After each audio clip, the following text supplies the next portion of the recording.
All right, everything is ready here, so you're ready to start right at 6 if you'd like.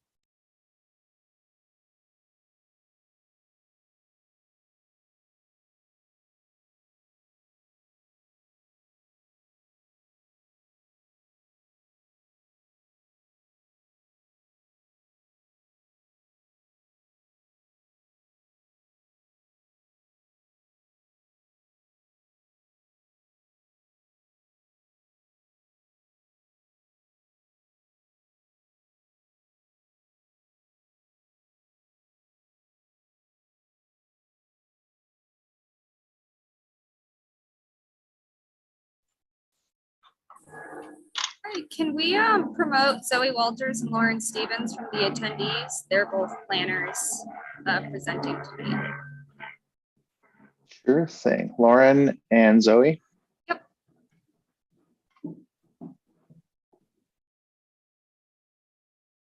All right, done.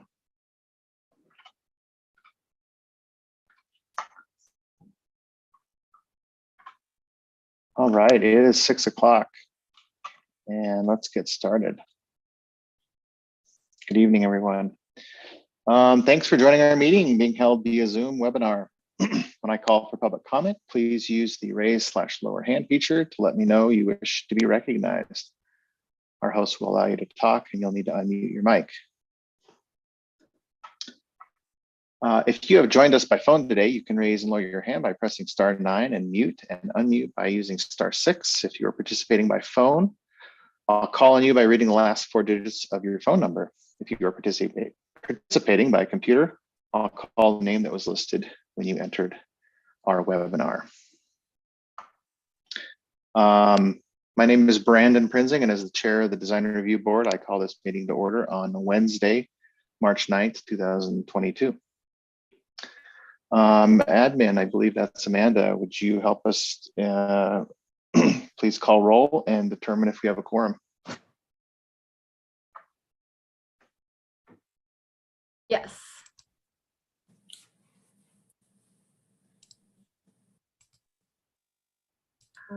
Briggs. Here. Chestnut. Absent. McMillan. Here.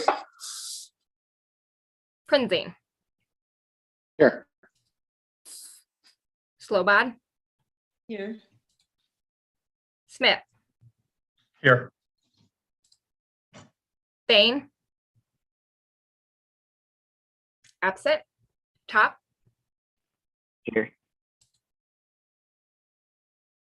I have 6 present, 2 absent. You do have a quorum. Thank you, Amanda. Appreciate that. Let's see, agenda item number 3. Approval of minutes. I'll take a little moment, everyone, to kind of review minutes from last time. Does anyone have any amendments to those minutes or questions, comments from last time?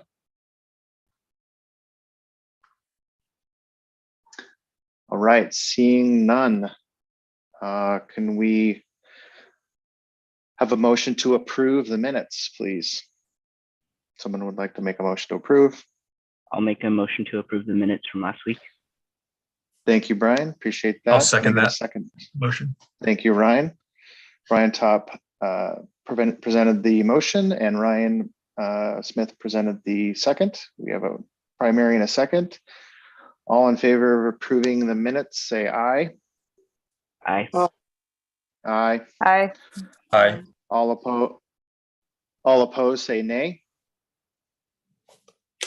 Seeing none, the motion passes. Approval of the minutes. Thank you, everyone. Public comment, agenda item number 4. Is there any public comment that's not on tonight's agenda items? I see 3 attendees here tonight. We'll give a moment to pause here. There's a delay. All right, seeing no public comment, let's move on to staff announcements, agenda item number 5. And we do have, let's see, sorry, I'm getting all mixed up. Public comment number 4, sorry. Moving to agenda item number 5, public hearings. Let's jump right into the Target drive-up expansion on North Reserve Street. So take it away, staff.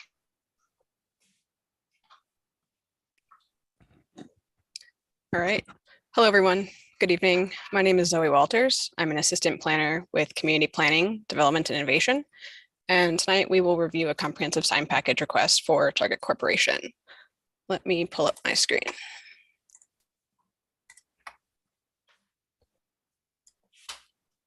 All right, can everyone see my screen? Yes. Yeah. Okay. Yes. Great.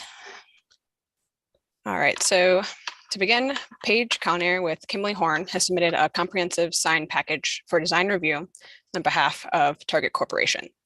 The applicant is requesting new signage to accommodate drive-up stalls. The drive-up stalls will be parking spaces dedicated to customers who shop online and then have the products delivered to their car by an employee. In order for customers to identify the designated spaces, the applicant requests comprehensive sign package review of 14 ground signs, 2 of which are internally illuminated beacon signs and parking lot striping using corporate colors. DRB is authorized to review and take action on special signs not in strict compliance with Title 20 sign code. Comprehensive sign packages are signs that are part of a comprehensive design plan that meets the overall intent and purposes of the sign chapter. Target is located at 2420 North Reserve Street, north of Mullen Road. Target is zoned M1R2 Limited Industrial Residential with a Design Excellence Overlay Corridor Typology 4. M1R2 DEC Typology 4 is located to the north and south. M1R2 to the east and C24 Community Commercial DEC Typology 4 to the west. Target's land use designation is regional commercial and services. This area accommodates those uses with special or extensive land use needs and impacts. It encompasses uses with large land requirements, uses which involve outdoor storage of merchandise, uses which are automobile or regional retail related, uses which provide support service to business or industry, and uses which support highway travel. There is a concentration of high intensity commercial, retail, restaurants, sports and recreation participant, bank, office, and residential multi-dwelling uses surrounding Target's location. The use of the subject property and surrounding uses are compatible with the land use designation outlined in the growth policy. The applicant is proposing 14 new ground signs on the parcel, in addition to an existing ground sign to remain where Title 20 permits only 1 ground sign per parcel. Section 2075-60 states 1 ground sign is allowed per parcel with a maximum area of 50 square feet, plus 1 square foot for each 2 feet of street frontage in excess of 100 feet to a maximum sign area of 72 square feet. An additional 2 square feet of ground sign area is allowed for each linear foot the sign is set back from the right of way, up to a maximum of 122 square feet.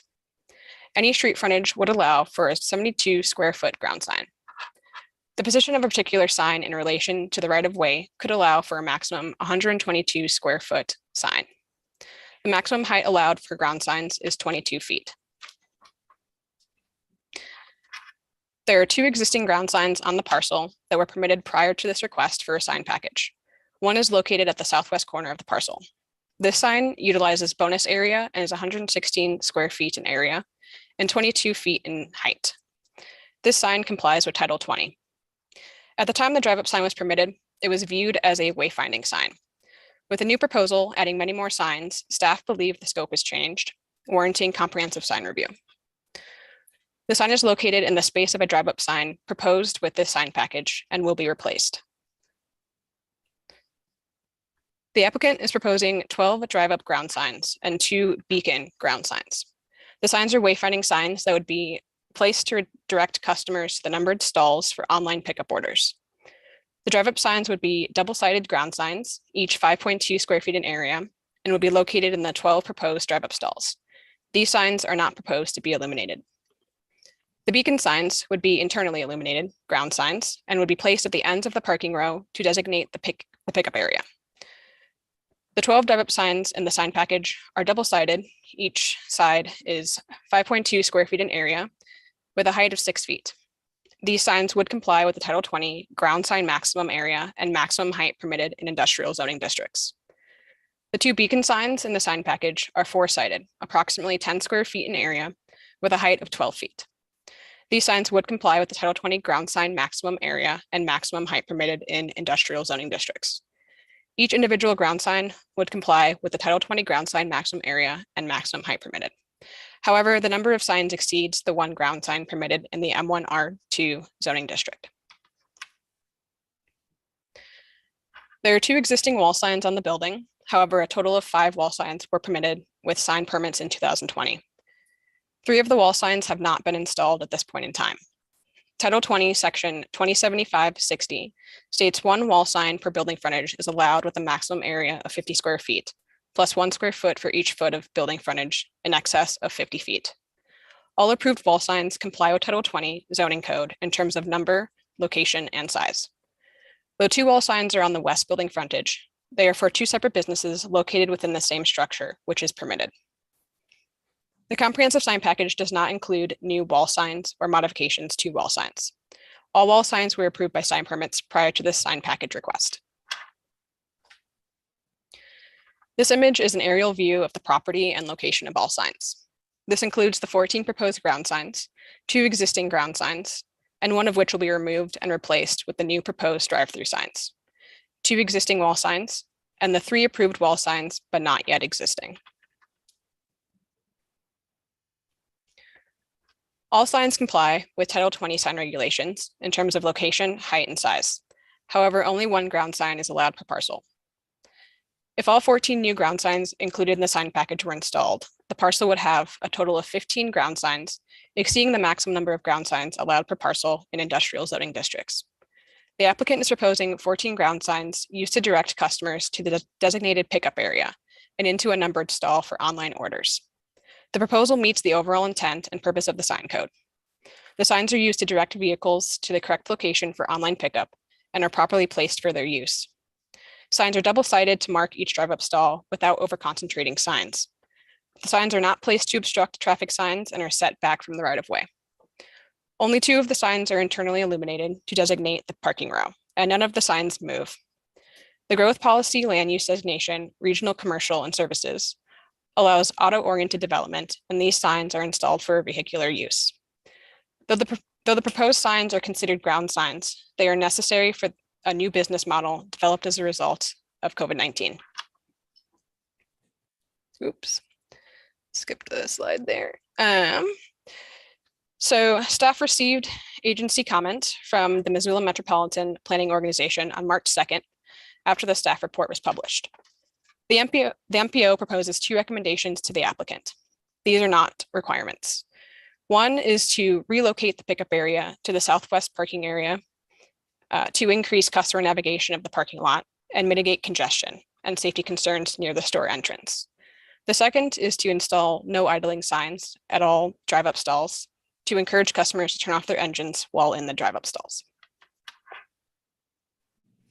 And finally, staff recommends that the Missoula Design Review Board approve the comprehensive sign package for Target located at 2420 North Reserve Street, based on the findings of the fact in the staff report and testimony heard in the public hearing, subject to 2 conditions of approval. 1, all signage requires approval of sign permit by Development Services. Development Services will base the permit approval on the sign package approved by the Design Review Board. Signage shall not be modified or additional signs added beyond what was approved by the Design Review Board without resubmittal of an application and approval from the Design Review Board. And second, any applicable electrical, building, and sign permits shall be obtained prior to installation of the signs.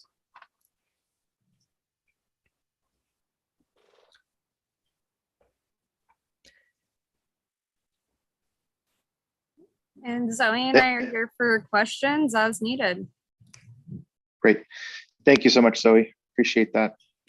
Looks like we have a few attendees tonight. It's typical that we ask that the applicant, if they are online, to, if they want, say a few words about the proposal. Max, I see his hand up.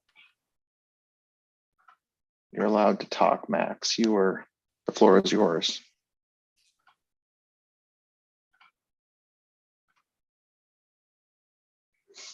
There you go. Okay, good now. Perfect. Can everyone hear me now? We can. Thanks, Max. Awesome. Thank you. Good evening, staff. Good evening, Zoe and Cassie, thank you. My name is Max Newstrom. I work with Kimley Horn and Associates. We are representing Target for this application. Just a few words. So you hit the nail on the head for all of it. It was exactly as planned. Target just recognized both prior to COVID-19 and especially with it, the increased demand for this drive up service, and customers really like it. But as they analyzed it, they both wanted to expand it as well as take a increased focus on safety for both the employees as well as customers.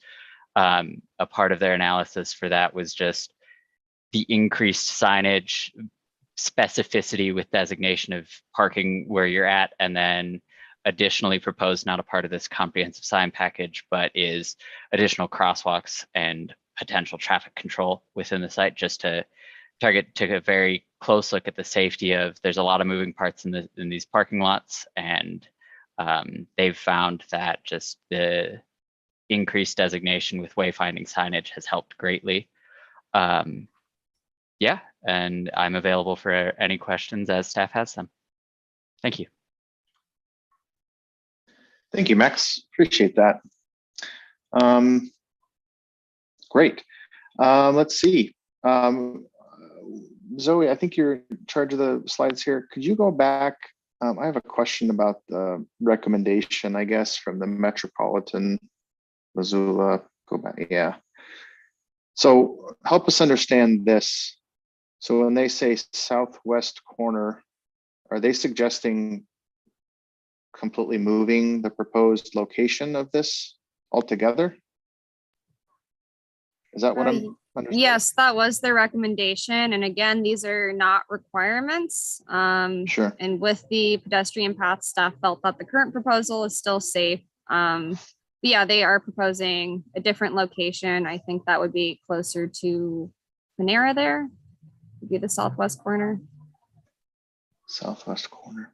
Okay. And then additionally, just recommending no idling signs. Isn't But it the again, not a south- requirement. Isn't it the southeast corner? I think is what they're proposing, not southwest corner. Oh, sorry. Let me see. Southeast. Southeast, yes. Should be to the side of the building. So maybe let's go back to the city plan. I'm trying to understand who the Missoula, this is a planning organization. This is nothing, they're not affiliated with the city at all. They are a department of the city. I Okay, think they are. But I think they're somewhere between city and county. I think it's for the whole metropolitan area. Okay. So they're saying southeast corner, where those three rows of parking are somewhere. I'm curious, Max, it looks like you're still permitted to talk. I'm curious what you think about that idea. We can definitely take that to Target and just see their thoughts on it. Just looking at the current site layout, one thing Target focused on with all of these placements, a couple other locations in the country had drive up move to entirely new sections of the parking lot, is they want a short, safe path of travel for their employees, carrying the product from the store directly to the customer. And if we move to that southeast corner, I don't think it's an automatic no-go from their end by any means. We can bring it up, because how I imagine it is employees walk out of the door kind of right by that yellow dot, follow the sidewalk, and then kind of wrap around south of where those ADA stalls are. I could see that being something Target's amenable to, but I definitely don't think it'd be their preference, just because that's quite a distance to travel for the employees going in and out, bringing these orders to customers. And I will definitely bring it up to Target and discuss. I'm pretty sure their preference would be keeping it in the proposed location, just for that easier access for the employees. If I could just comment on process, the locations you approve today will be the approved locations or deny, however the board chooses to go. So in order to move those, it would be a condition it's not necessarily something that can be checked on and come back to. Yeah, if Sure. today this proposal is approved, it will be as submitted. Sure. I'm curious to what board members think. Anyone have discussion on that? Heather, Brian, Ryan? Heather, floor is yours. You know, I'll start. I think the no idling is a good recommendation. That makes sense from an environmental standard. I'm not sure. I'm assuming that the parking lot that was recommended, that the change from what we're seeing in the application is where employees currently park. I've shopped there, so I'm just assuming, and that's kind of where I cheat and park and make it convenient for myself. But is there any concern about juggling it that way from an employee parking standpoint, or does that matter? And it shouldn't. Target doesn't generally designate. It's kind of up to each store manager of designating. Sure. These are kind of our employee areas versus not. But as a whole, Target doesn't specify within the parking lots outside of recommending employees not take those upfront stalls so customers can take those. So these shouldn't affect traffic flow any other than these stalls are just now designated to that. No one can really park in these except for in cases of overflow. Thanks, Max. I was just thinking it's probably a better primary where they have it is an efficiency. While they do have to cross a lane of traffic, I don't see an issue with it where it is. And there's also a habit been created for from the last 2 years that's where the few that are there now do exist. So I guess I'm leaning toward supporting the no idling, but maybe leaving the parking spaces where they are. But I don't know if other board members have other considerations I'm not thinking of. I have one question related to if you were Go ahead, to Karen. move them. It's related to there's 2 signs which are internally illuminated. And I wonder do we have any idea what the brightness is of the lumens of those 2 signs? Because if they're on this, if the brightness is on the side of the building that's closer to the residential area and would be not something that would be great to be next to an apartment building. So thank you for the question, Karen. I'm trying to find the exact lumens, but so the intent of these signs, they don't project light, they just light themselves up. Right, So internally the goal illuminated, is yeah. per like a photometric analysis, they don't project anything outwards. It's just internally illuminated, so you can Yeah. see kind of the glowing drive up text and a little bit of the red, just for those early morning and dusk times of it's an easier way finding. So they shouldn't be projecting anything onto any other site. Okay. Well, I'm just like now that we use LEDs a lot, they're actually, there's a lot of signs around town that are much brighter than our dark skies ordinance has stated what we want it to be. And so it'd just be great to make sure that is in keeping with what our ordinance is. And also that if they are commercial signs, that they're not facing the residential, the apartment buildings. Because it looks like they're all the stuff that you showed us looks good to me. It looks proportional and it doesn't look obtrusive. The only thing that would be a red flag would be if it was super bright light and it's causing a problem for the apartment buildings. Yep, and I see that in our detail, we don't call out the lumens, the one that was submitted, but we do specify it goes through 2 vinyl diffuser surfaces between the light and leaving. So it really is just to light itself up, not to the bullseye logo on the side of the store is going to be brighter than these are. Okay, cool. Maybe we could just state that it wouldn't exceed the dark sky ordinance that we have in place. Yep, and we Yeah, can happily add Zoe, that note. Zoe, can you go to the conditions? I think our first one may sort of cover that, but need to double check.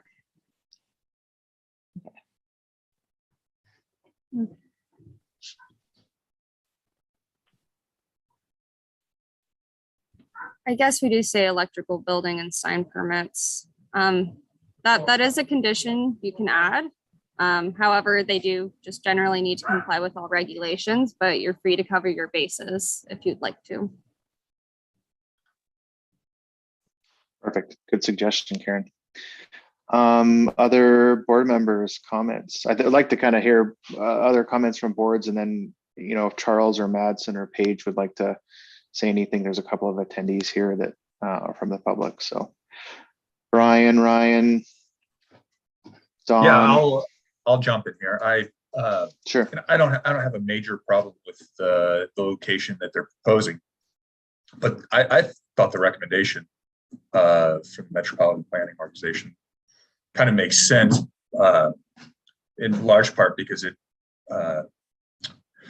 they wouldn't have to cross the main traffic lane back and forth, as well as it sort of designates a distinct portion of the parking lot from a wayfinding perspective. But like I said, I guess I don't have a huge problem with what they're proposing either.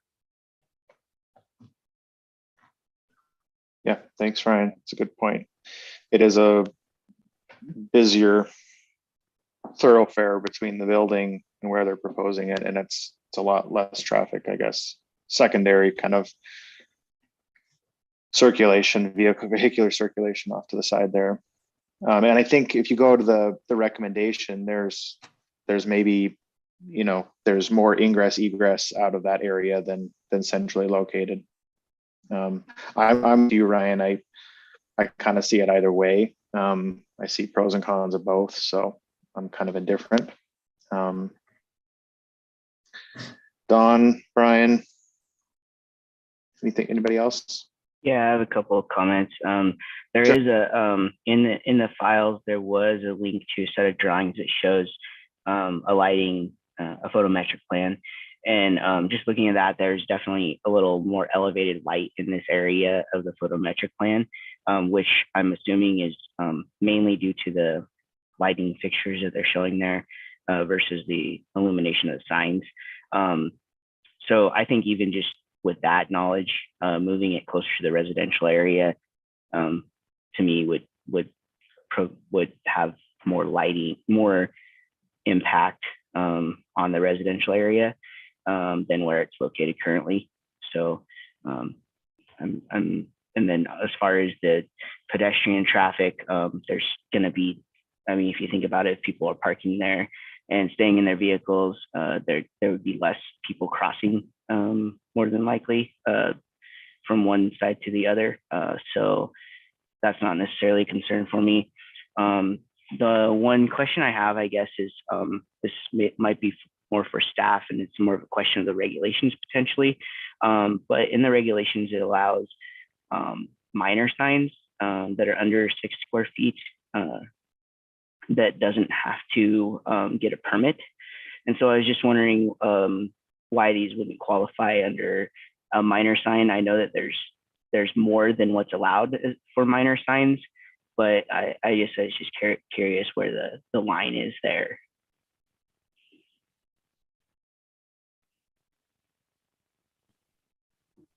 Yeah, I can help with that one. I'm just looking at the code. Zoe, do these exceed 6 square feet? They show 5.2.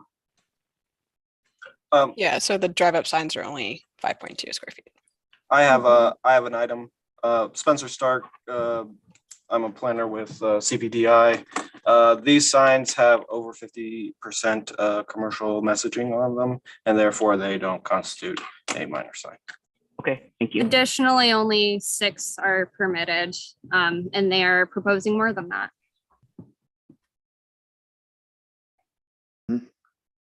And then secondly, I wonder, I see that, so is this analysis here that you're showing, this is assuming that they are all far enough away from the right of way and the street to qualify for the additional 122 square feet total. And then if you kind of look at the total square feet of the signage allowed and the signage proposed, I come up with total allowed being the 72 square feet of the allowed single ground sign plus the additional 122 square feet. So that would be a total of 194 square feet is what I come up with, kind of the grand total of allowable area of signage. And you Obviously, wouldn't add those together. It's 72 for using one bonus, but then you could use the additional bonus to go up to 122. But the code, without going through, say, sign package review, only ever allows up to 122. So it's like you get one bonus for one thing and then another bonus for an additional, but it's not added together. okay. So the total square footage of the signs that are that we are looking at right now would be around 208 square feet is what I get. With the total package, I guess. So just wanted to make everyone aware of that. You know, as far as square footage goes, I personally don't have any issue with this. I think that this is a new way of doing business that's pretty new to our world. And I do think that some of these alternative methods of wayfinding to address that is necessary. So that's where I stand on it. Yeah, Brian, I forgot to mention that. I agree 100%. This is a code written well before 2 years of a global pandemic and the way the world has shifted. So I'm not uncomfortable with the square footage, but I appreciate you pointing that out. We're doing business differently and we need to update and accommodate. And this is kind of a precedent setting application for that particular piece. Absolutely. And I think it's a lot different that the signage is kind of, you know, really centralized within the parking, and it's not sort of on the periphery next to a residential area or next to the street. I think it's really centrally located, and there's cars and vehicles and shopping carts, and so it all makes sense to me as well. So I'm personally in support. Absolutely. Can I ask any attendees, public, do they want to say words, comment on what we're talking about tonight? Charles, Madsen, or Paige? If not, that's fine too. I just want to allow folks to have the opportunity. All right, doesn't look like so. So let's, other board members, other comments? Does anyone have a motion they want to bring to the floor? A recommended motion or a motion with conditions?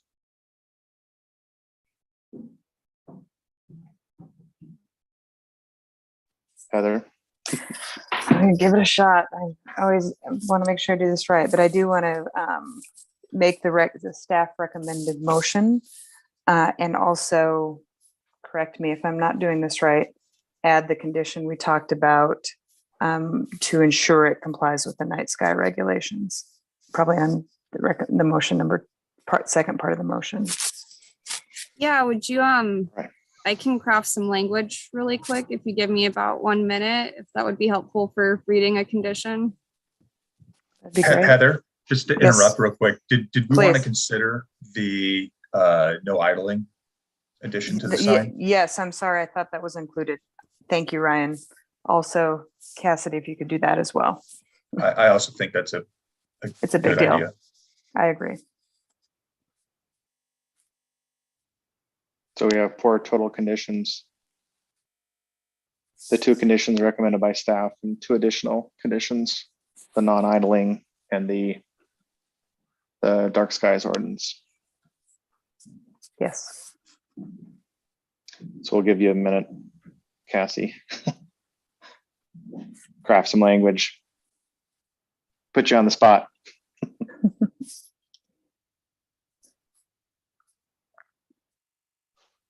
And point of clarity, Brandon, while Cassie's drafting that, then we would need a proper second once the motion is crafted.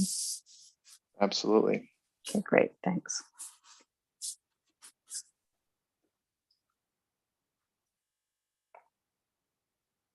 And you said one about no idling signs. The recommendation of the, can't remember the name of the board or this entity, but yeah. And do you guys care what form that takes, like per stall, included in the proposed signs, separate signs? Does it make a difference? Let's go back to the visual, the elevations of the signs themselves, because that's a good question. It is a good question. I don't think we want another sign, but we want maybe something that's integrated or, visible, but not adding more square footage, I guess, to the overall. I don't know. Not Does sure. anyone have any ideas?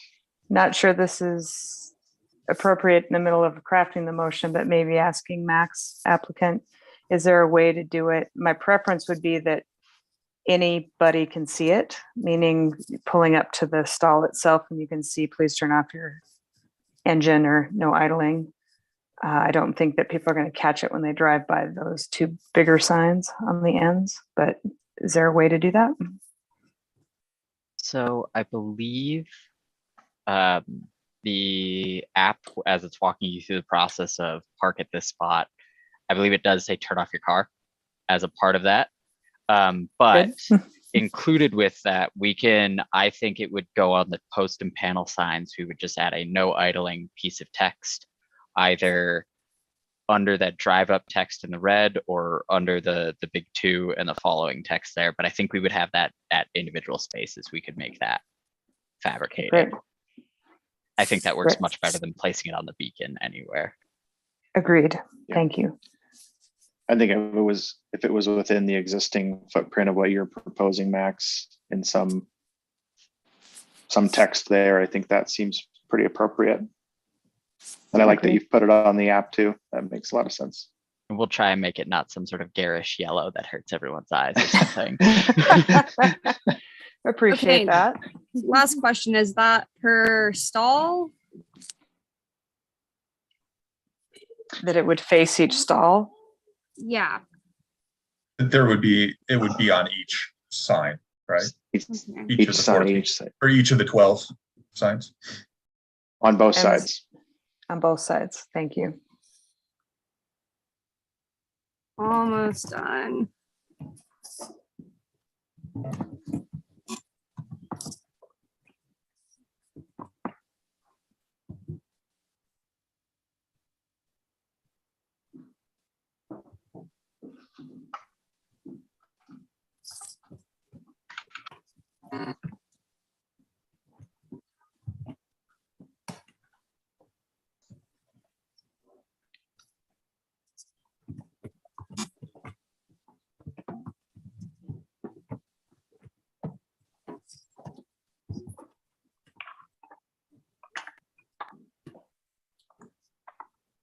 Sorry, these are a little bit funky.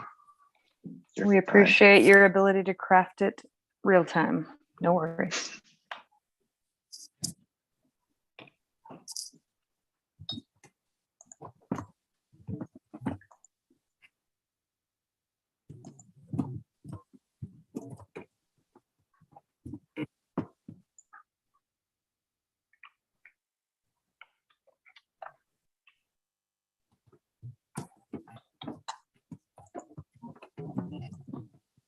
Okay, I think I got it. Let me know how this looks. I'll share my screen. Zoe, I think I might steal it from you. Okay, make it bigger too. So I have these reading.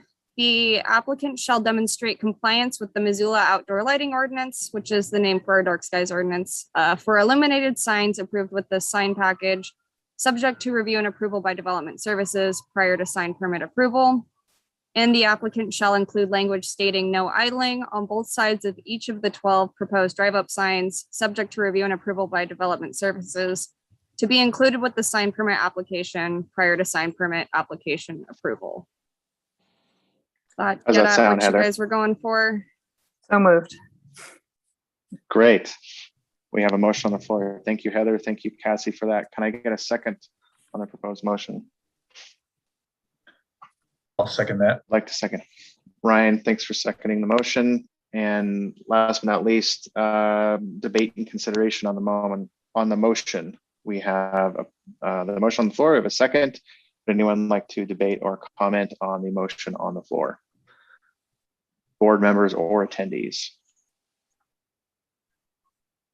Seeing none, let's have a roll call vote on the proposed motion. Amanda, could you help us out with that roll call vote? Yes. Briggs, Yay. McMillan, Yes. Prinzing, Yes. Smith, Yes. Pop, Yes. and Karen, I'm not showing you come up, but I would still like to incorporate your opinion since Mariah is absent today. Yeah, I approve. Thank you. Yes. Perfect. Then the motion shall pass. Thank you, Thanks. Zoe, for a good presentation, and Cassie for crafting on the fly, and Max, thanks for participating tonight. Great, thank you all. Thank you, staff. Thank you, Zoe and Cassie as well. Thanks, everyone. All right, agenda item number 6, staff announcements. Looks like we have a design excellence overview and update from staff. Take it away.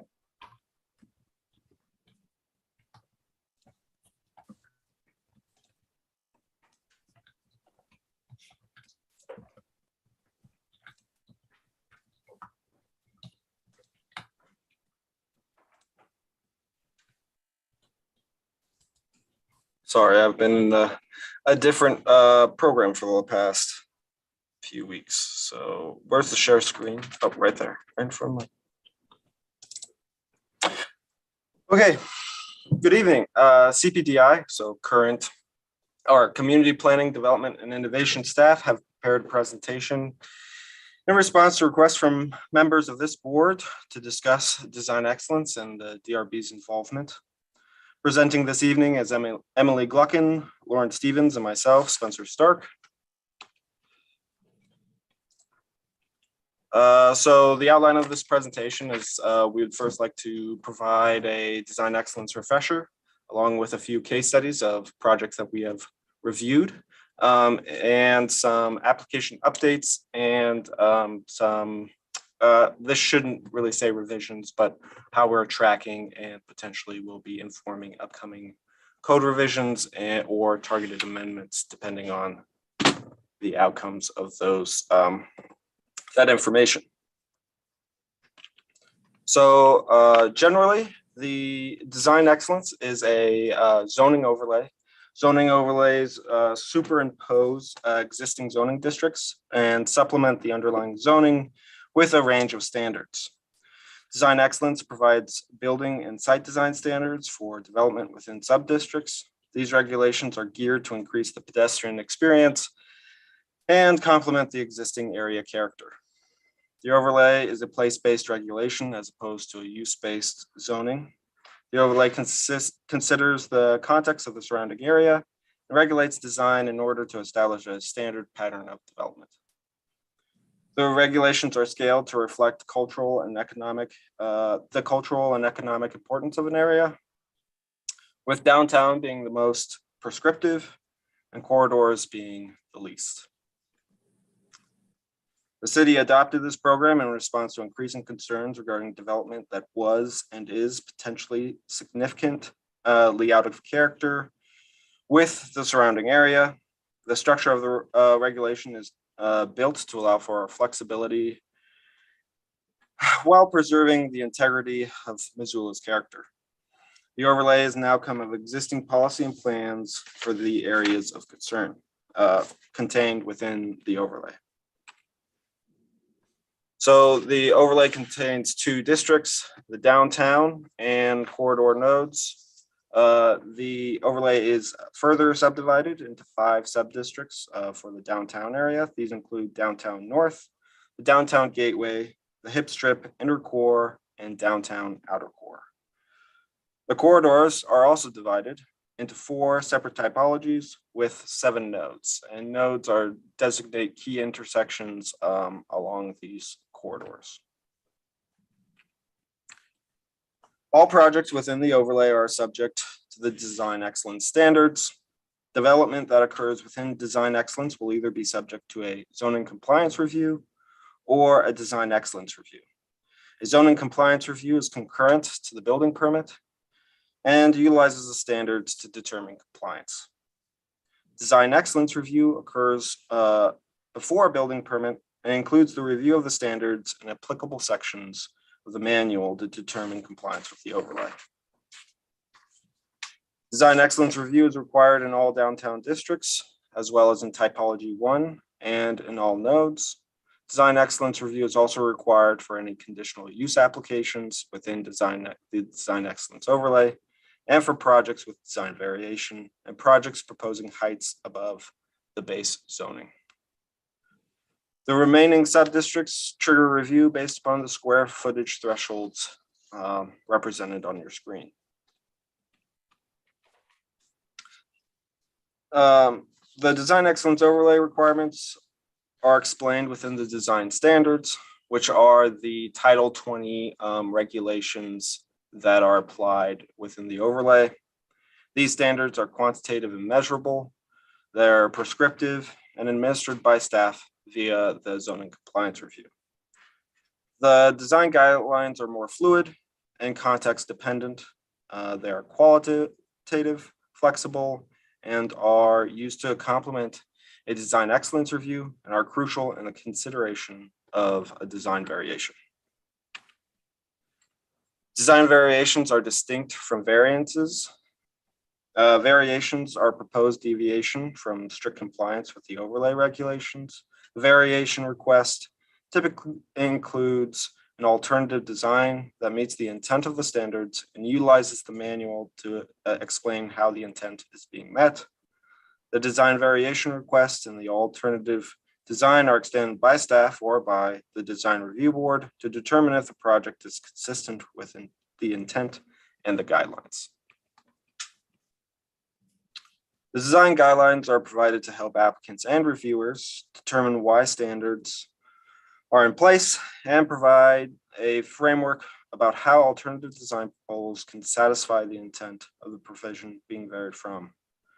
The design guidelines are organized to present specific site elements that is being discussed. They include an intent statement to inform the standards and give examples of treatments that satisfy the intent.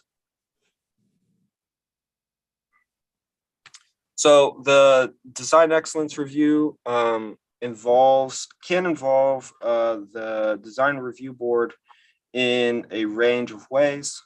First off, staff can refer the review to the board when there are specific constraints related to site shape, complex architecture, significant design variations, or potential for detrimental impacts on immediately abutting residential neighbors. Applicants can also opt to go through design review via DRB rather than administratively. And in addition, administrative decisions can be appealed to the design review board.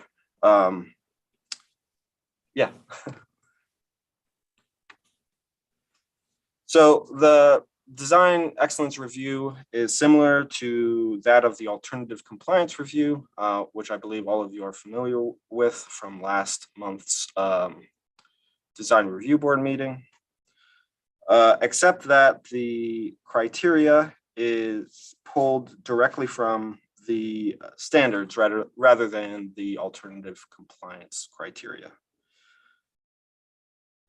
The DRB would use the appropriate guidelines to consider the variations or the project and the impact on the project as a whole. Design excellence prioritizes flexibility and allows for a broad range of treatments to meet the intent of the standards and the overall goals of the overlay. These standards are beyond the typical zoning requirements and can often result in projects going through multiple iterations during review. Often, staff works with applicants to make changes to their initial submittal. Sometimes there are disagreements or variations that go beyond staff's ability to approve. In these cases, staff has presented DRB review as an alternative to the requested changes. To date, no applicants have opted to utilize the DRB review, and many applicants make changes to their application allow staff to approve the project administratively.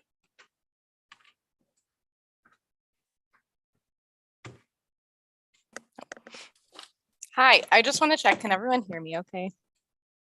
Yes. My Zoom is, my slideshows are a few slides behind Lauren and Spencer, so making sure it works. All right.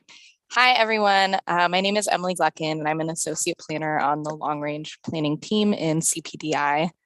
I'll be taking us through a brief overview of the design excellence projects that have been completed over the lifetime of the overlay so far. Next slide, Spencer. So at the time of this presentation and based on the data that we currently have available, current planning staff have approved 36 total projects since 2019.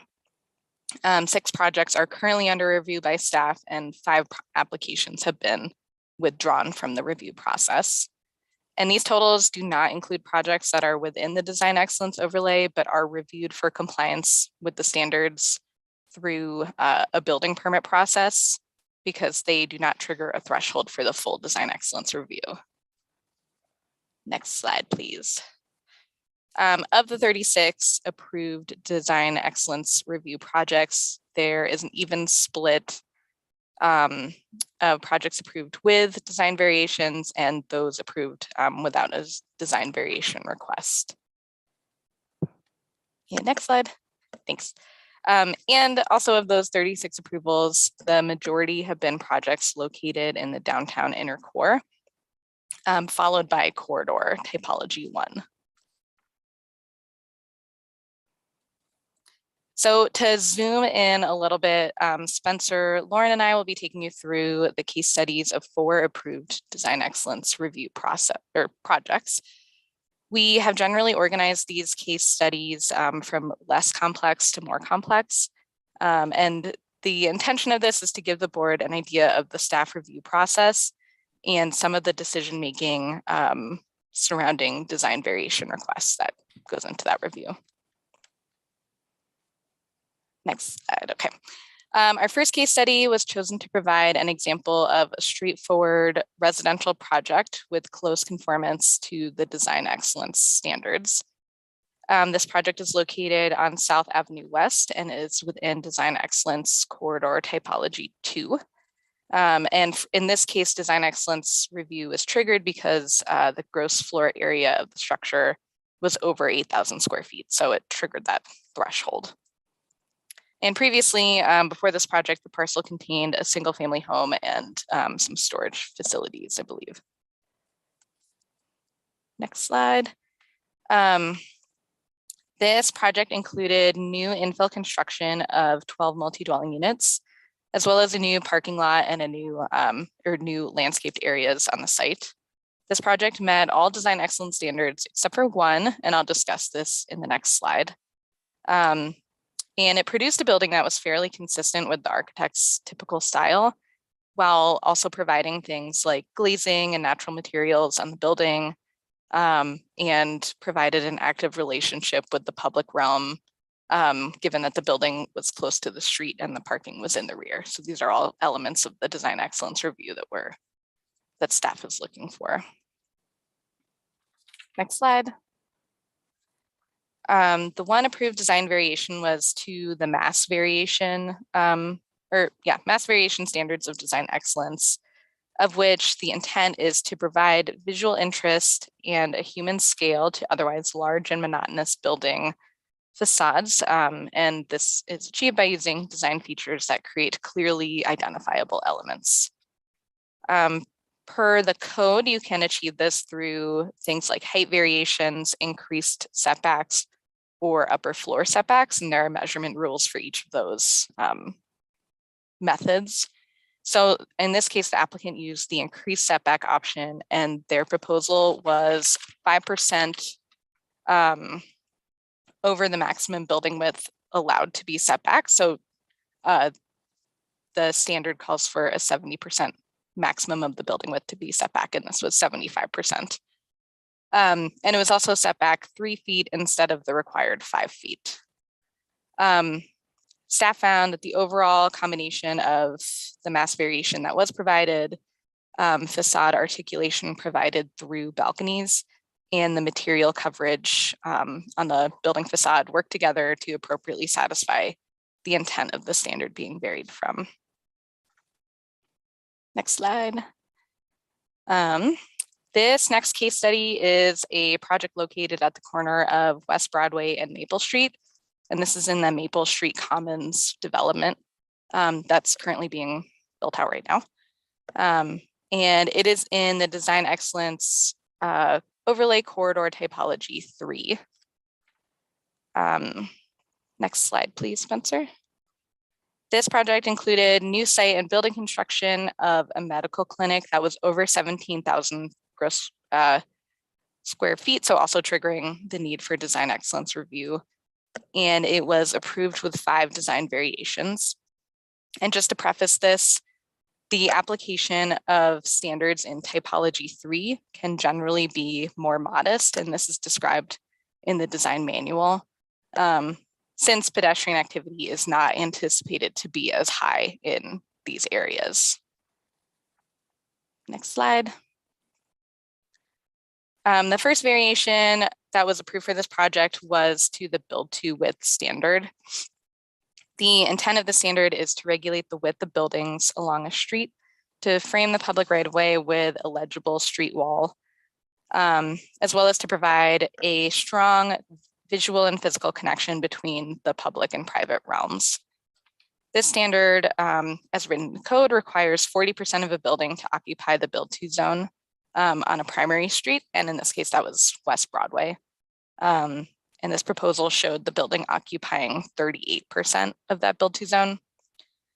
So in the review, staff found that this was really close to the requirement, and also found that the provision of a reserve area for future expansion that is currently used as a landscape plaza type area, but was marked on the plans for potential expansion in the future, also fulfilled the intent of this standard and the associated guidelines. The second 2 are variations to the street facing entry and the distance between entry requirements. The proposal did not provide an entrance on West Broadway, which is the primary street. There were some safety and accessibility concerns around providing a lot of access to the building, as this was to be a medical clinic where sensitive procedures would be taking place inside. Staff found that the provision of an entry on Maple Street that was prominent and highlighted with a canopy and a raised roof that made it stand out met the intent of the standard, as well as the guidelines surrounding building entries. Next slide. For the distance between entries requirement, the design guidelines around entry design state that more flexibility around this standard is appropriate in corridors other than typology 1, or in corridors other than typology 1, especially when the building is double fronted. So staff found that this variation request to be approvable. Next slide. Okay, sorry, I am lagging over here, so I'm looking over at Lauren's screen. Okay, so the third variation request was to the mass variation standards, as the proposal didn't meet the exact dimensional requirements called out in the code. Staff found that the inclusion of height changes, building step backs, and elements like canopies that were on a significant portion of both building facades appropriately satisfied the intent of the standard and was able to approve it.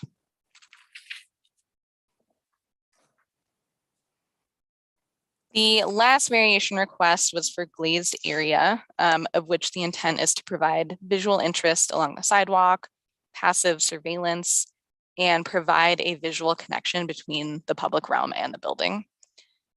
The required glazed area is in typology 3 is 50% on the primary street, which was West Broadway, and 35% on the secondary street facing facade along Maple Street. The proposal provided 43% on the primary street and 34% on the secondary, which staff determined was really close to the minimum, similar to the mass variation request for the residential building. And that, combined with other the other visual elements that were provided on the building facade allowed staff to approve this variation. And one more note on this project, in the first review, staff identified one guideline that was determined not to be met in the initial review. This was SD 52, which recommends that retaining walls include elements like vertical landscaping, public art, changes in materials or colors, or integrating seating, for example, as methods to avoid large blank expanses of walls along the public realm. The applicant responded in their second submittal with a retaining wall that used pillars and different textures to break it up. So that's what you're seeing on the bottom of the screen there. And staff found that that was a great solution and was able to approve the project.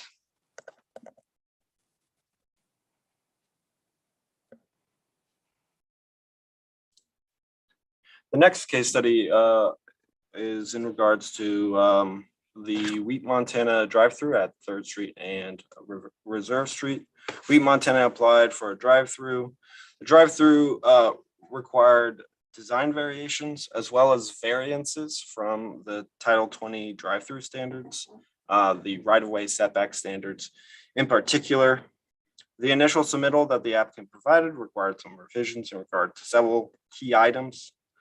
Since the drive-through was proposed to be visible and within 20 feet of the right-of-way, street front landscaping was required in Title 20. In addition, the removal of the existing landscaping resulted in an increase in removal of the existing landscaping to accommodate the new drive-through resulted in an increase in nonconformity relative to the landscaping requirements. And was required to be made up elsewhere. The application required both design excellence review for the variations requested and a Board of Adjustments review for the variances from the Title 20 drive-through standards. The design excellence review was conducted before the variances were approved by the BOA, and this was to establish the proposed site plan before bringing variances for the Board of Adjustments. To meet the intent of the standards being varied from, the applicant proposed a landscape plan that was more intensive than the street front and general site landscaping standards required. The intent of both standards being varied from highlighted creating both a visible and physical connection between the building and the public right-of-way. The applicant, in addition, the other variation, the intent of that standard was to create a comfortable and safe, engaging and attractive streetscape. The applicant screened the drive-through from the sidewalk with landscaping and maintained 2 physical connections from the adjacent sidewalk through the drive-through area. The design excellence review resulted in a proposal that satisfied the intent of the regulations and contributed to the approval of the variances by the Board of Adjustments.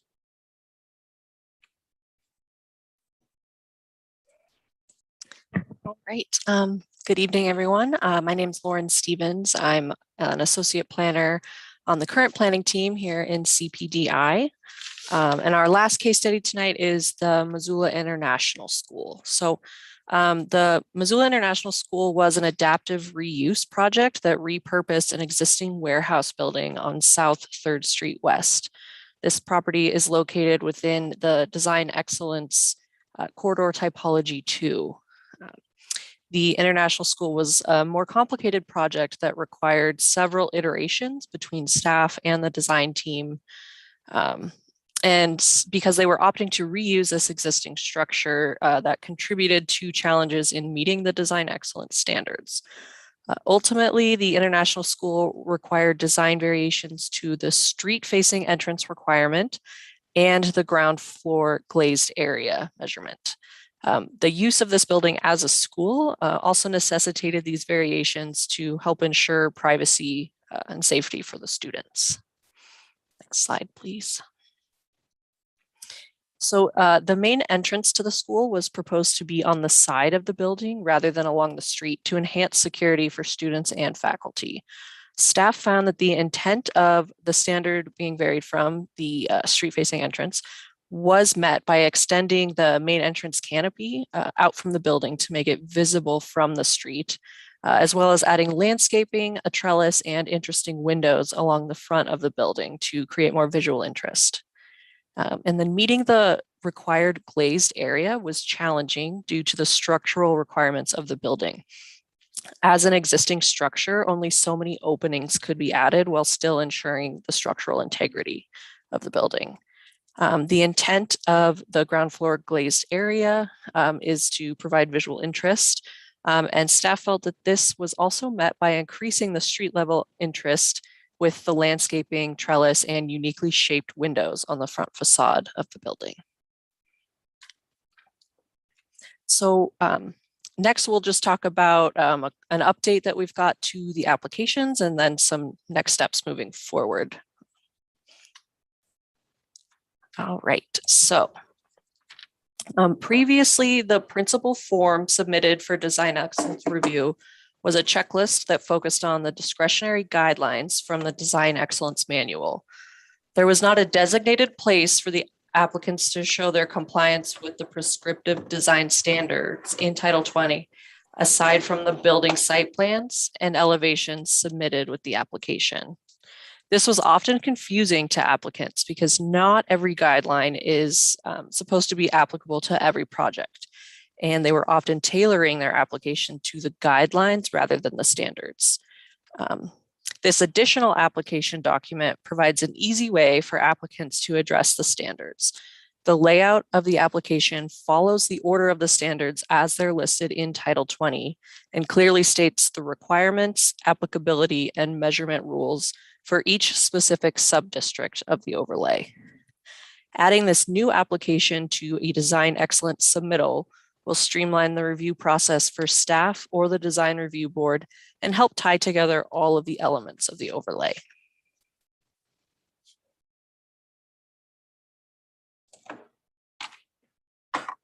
So as stated previously, there are ongoing current code reform efforts as well as potential for some targeted amendments.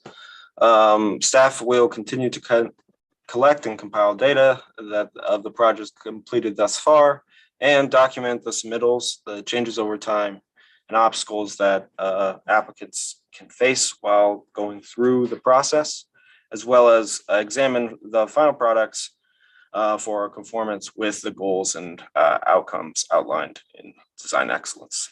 From that information, we hope to be able to inform the current code reform efforts being conducted by long-range planning, or alternatively make targeted amendments to design excellence moving forward. At this time, we have no forecast of what those could be, but we are actively compiling information to have in making those determinations. This concludes our presentation, and we are open to questions and discussion. Thank you, Spencer, Emily, and Lauren. Appreciate that. That was very helpful. Questions from board members on the presentation tonight? Questions, comments? Do we Karen. have the application update document? And if not, can we get that? Yeah, we can provide that to the board after the meeting. Okay, thanks.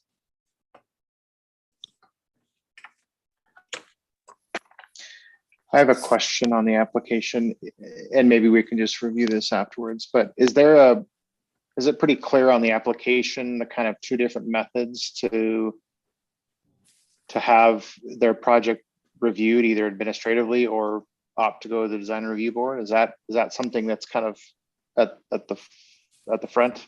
Is it obvious to folks? I believe if you navigate to the current, sorry, 1 second. We can take a look at that, Brandon, and I know we have a little bit of language at the very beginning of the application that describes how the review is and talks a little bit about design variation. So I can't remember exactly what it says, but we'll take a look at that. Yeah. That's a good question. Thanks, Emily. That would be my only question, is if it's really obvious, kind of the two different kind of avenues. Sure. One question I do have, Heather. and sorry, I know you can't see all of us, so it doesn't help to raise my hand in blind Zoom land, but I guess my question, all these case studies were in the design excellence overlay, correct? They were all on a corridor or located. So that's very clear. You have to go through one of those two processes. Am I understanding it? This is, I guess, why I struggled last meeting. When do we open up to these same conditions when a project is not in the design excellence overlay? And what are our responsibilities associated there? Because and this may be just a question for a future meeting. I guess my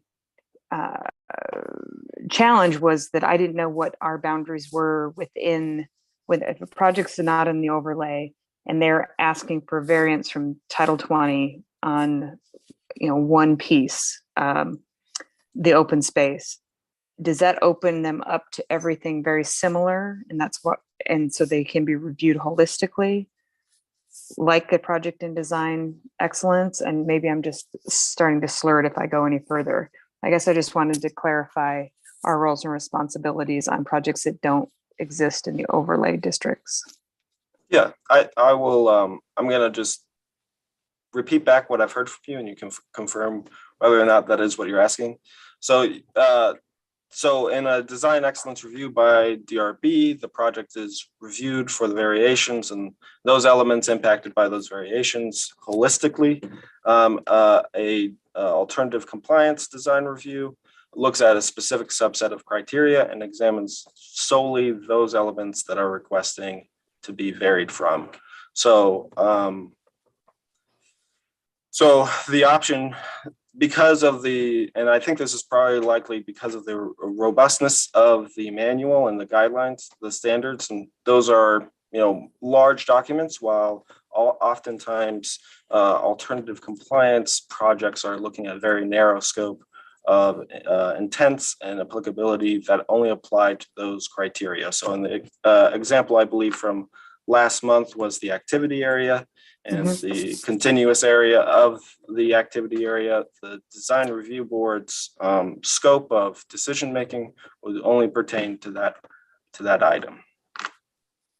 Okay, and I think that's where I think we should have some further discussions and training around, because there were concerns from the neighbors and there were concerns about other items associated with the project. But I do think some board members are very clear about their concerns about the lack of being contiguous, and it was focused on that open space.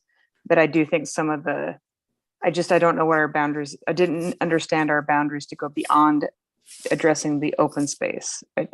The massing of the building.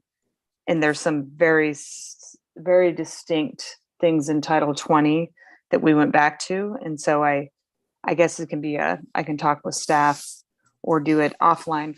I just want to be very clear on what triggers, because we should have only been speaking about, from what I understand, the open space and how it doesn't comply and doesn't meet the intent. And it gets a little blurry to me at certain points. And I don't know if that's the same for other board members.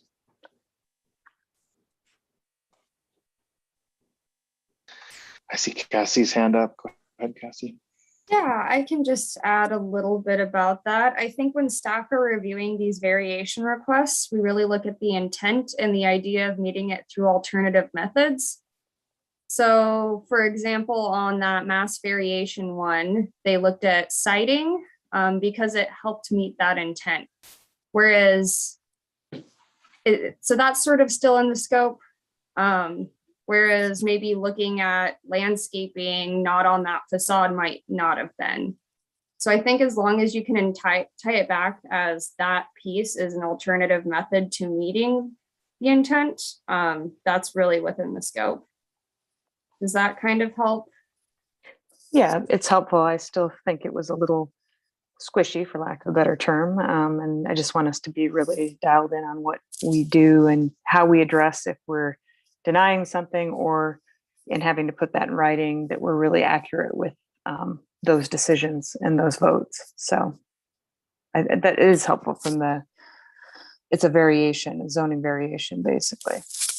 And then we can walk through a case study or take that apart at a training at a different time.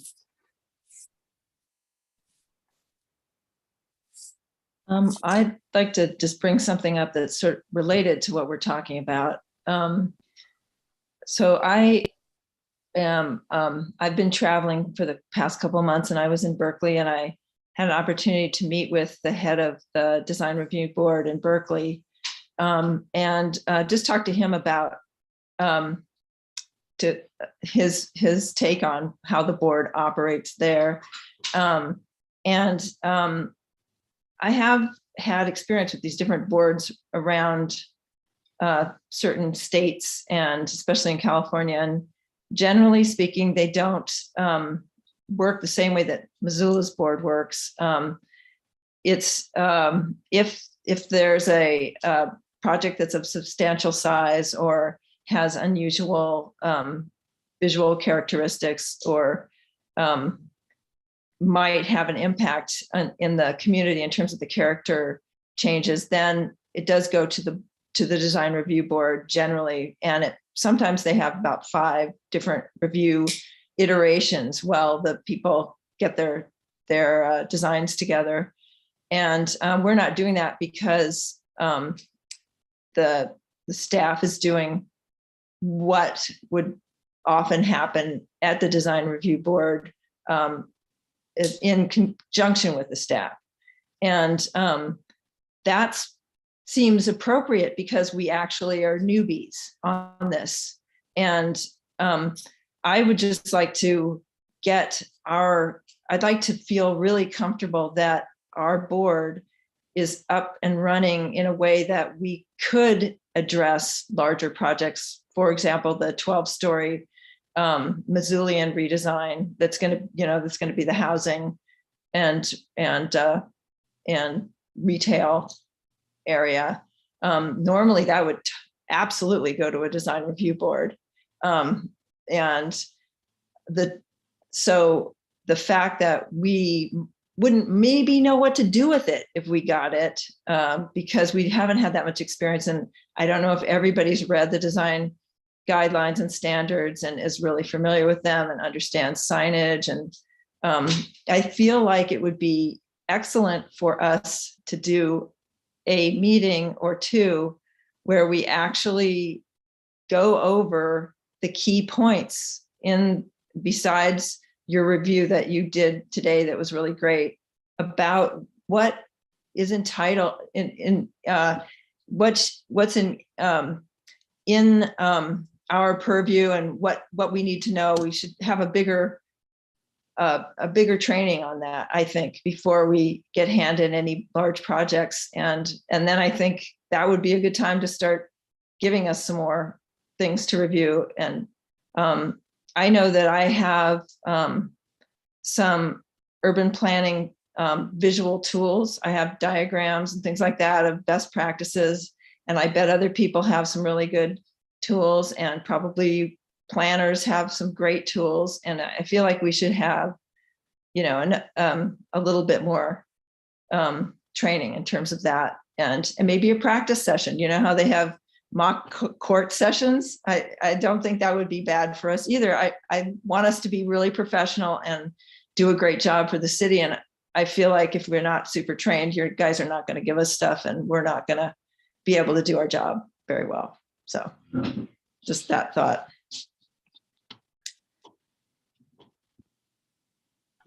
Good points, Karen.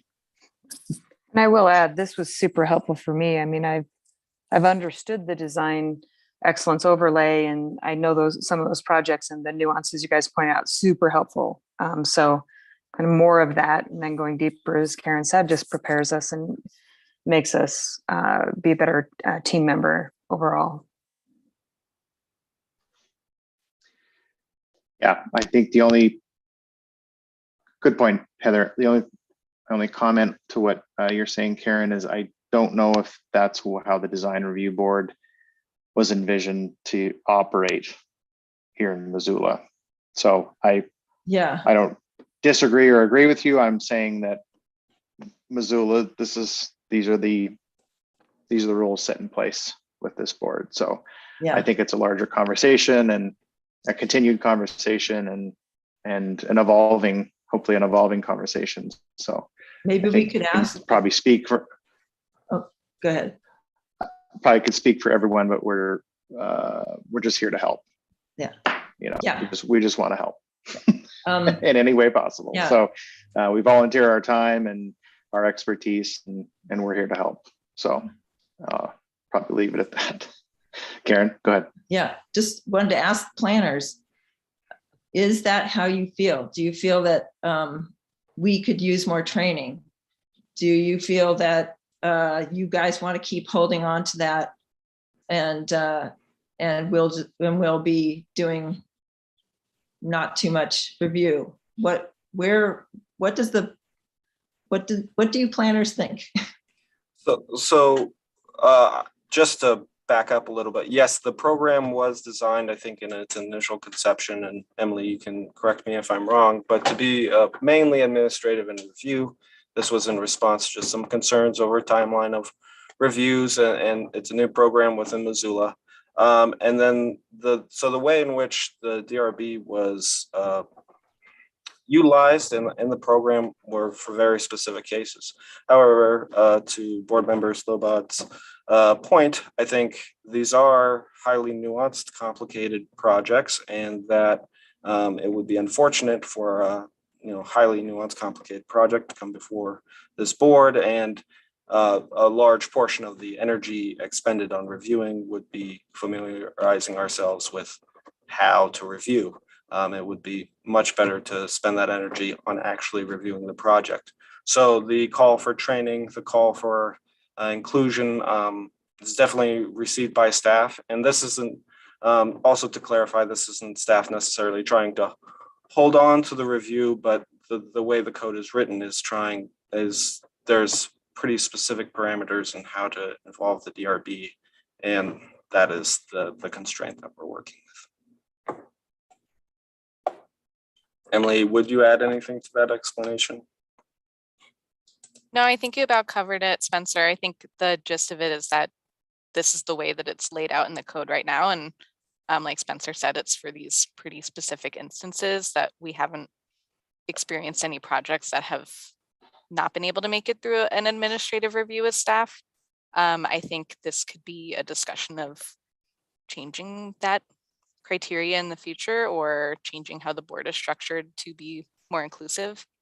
So we're open to having that conversation, but the way it's structured right now is we kind of have these pretty specific parameters to work within.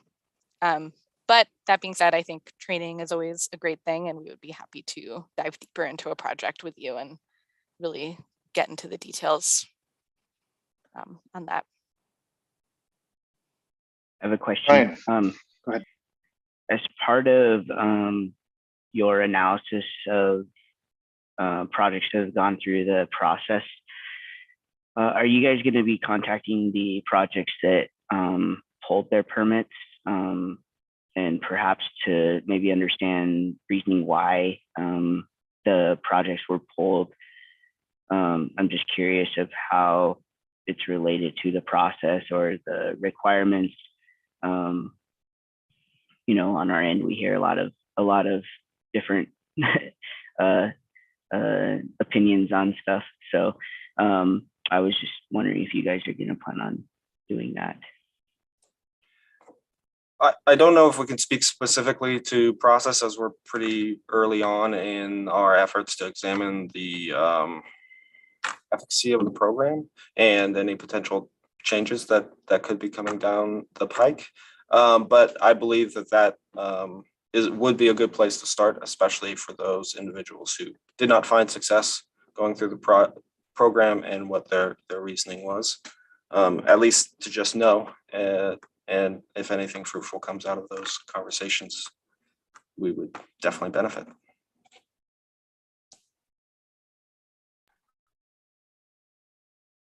Great. All right. Let's see. Moving on. Agenda item number 7 and 8, old and new business. Seeing none. Agenda item number 9, comments, general comments from board members. Do we have any parting comments on tonight's meeting? Permitting one. Well, seeing none, thanks everyone. Appreciate your time. Thanks staff. Really appreciate the presentation. It was very helpful. And that adjourns our meeting Wednesday, March 9th, 2022, the Design Review Board. Thanks everyone. Thanks, Brandon. Thanks for having Thank us. Bye. you.